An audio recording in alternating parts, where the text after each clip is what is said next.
Ave Maria, frères et sœurs bien-aimés, que la paix et la joie vous soient données de la part de notre Seigneur et Sauveur Jésus-Christ.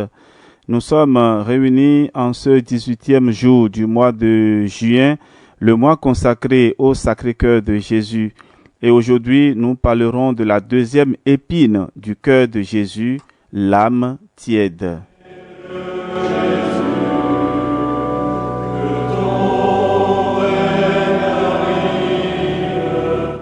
N'être ni froid ni chaud pour le cœur de Jésus qui mérite tant d'amour et s'est révélé au monde pour réveiller les âmes languissantes.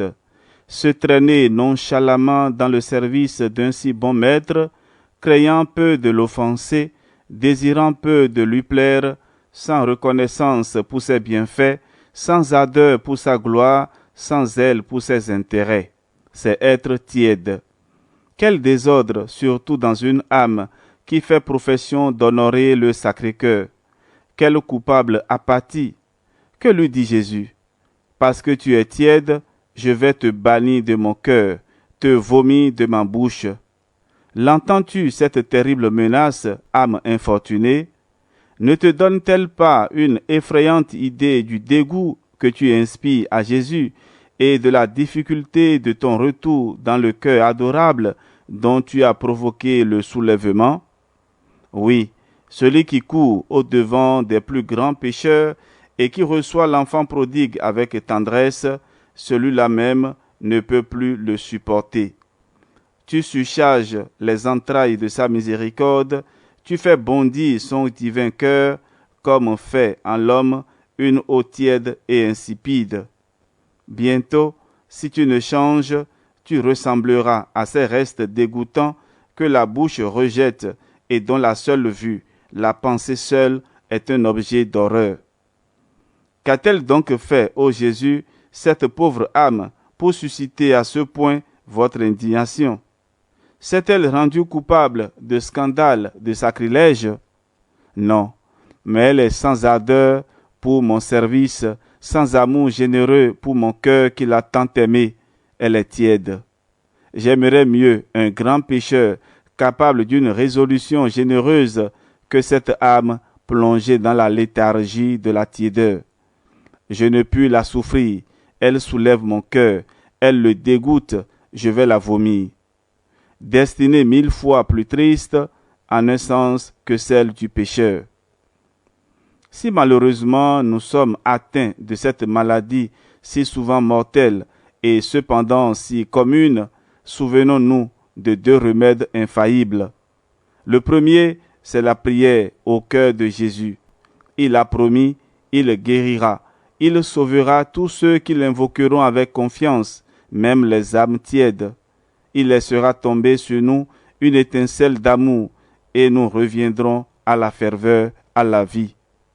Disons-lui donc souvent, Jésus, celui que vous aimez est malade, guérissez-le. Il nous rendra la force des années de notre première ferveur. Ayons confiance, jetons-nous dans ce cœur divin.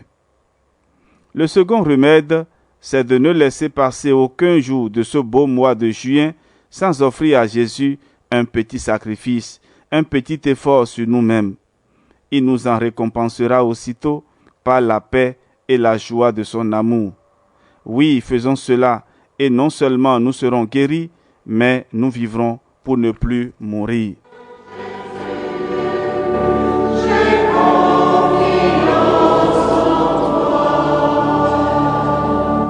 Oui, frères et sœurs, écoutons à présent cet exemple. Ce n'est pas en vain que notre Seigneur a proposé la dévotion à son divin cœur comme le suprême remède au mal redoutable de la tiédeur. Chaque jour, une heureuse expérience vient confirmer ces divines promesses. En voici un exemple arrivé il y a quelque temps dans une ville du nord de la France. Un ecclésiastique, apôtre zélé du Sacré-Cœur, dut y séjourner quelque temps. Une femme d'un certain âge se présente un jour à lui et le prie de l'entendre en confession. Il répondit, « Je ne le puis, car je n'ai pas les pouvoirs nécessaires pour confesser dans ce diocèse. Vous avez du reste assez de confesseurs dans la localité. L'interlocutrice lui répond: Je ferai toutes les démarches qu'il faudra pour vous obtenir l'autorisation de confesser. Il y va du salut de mon âme. Ces mots frappèrent le digne prêtre qui lui donna rendez-vous quelques jours plus tard. Dans l'intervalle, il apprit que cette personne s'était longtemps montrée fervente et toujours occupée de bonnes œuvres, mais peu à peu, le dégoût l'avait saisie. Elle avait abandonné ses prières et sans commettre encore de fautes graves, elle accumulait, du moins tous les jours, infidélité sur infidélité. Elle était tiède. Elle se présente au jour fixé et déclare son dangereux état, peu décidée à en sortir. Le prêtre, voyant cette âme en grand péril, l'exhorte vivement à la prière et lui parle de la dévotion au cœur de Jésus. À ce mot, la femme répond vivement qu'elle n'aime pas ces nouveautés, ces superstitions, bonnes pour les imaginations enthousiastes. Mais l'homme de Dieu lui imposa silence et lui fit promettre que, pendant 8 jours, elle réfléchirait 5 minutes sur ces 2 questions. Qu'est-ce que le cœur de Jésus a fait pour moi? Qu'est-ce que j'ai fait pour lui? Après bien des récriminations, cet engagement fut pris et gardé. Il n'en fallut pas davantage. En 8 jours, le cœur de Jésus avait fait d'une âme si languissante et si tiède une âme énergique et pleine de zèle qui devint l'apôtre de sa dévotion. Elle est morte au bout de quelques années, laissant derrière elle de magnifiques souvenirs de charité et de dévouement.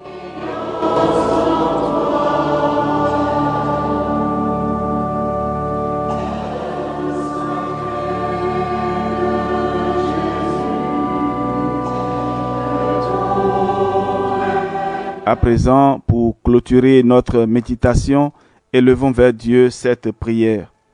Cœur de Jésus, je voudrais vous aimer et vous servir toujours avec ardeur et générosité. Mais ma ferveur et ma piété se ralentissent rapidement, et alors je me trouve sans amour, sans vie. Que de jours passés dans la tiédeur et la routine. Cœur généreux, soyez ma force et mon soutien, et faites qu'à l'avenir, toujours je travaille à mon salut avec énergie, courage et persévérance. Amen.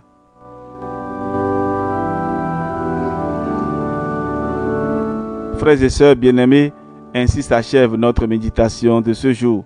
Que le Dieu de l'espérance et de la paix vous bénisse et vous protège, et que le Sacré-Cœur de Jésus soit notre refuge, au nom du Père et du Fils et du Saint-Esprit.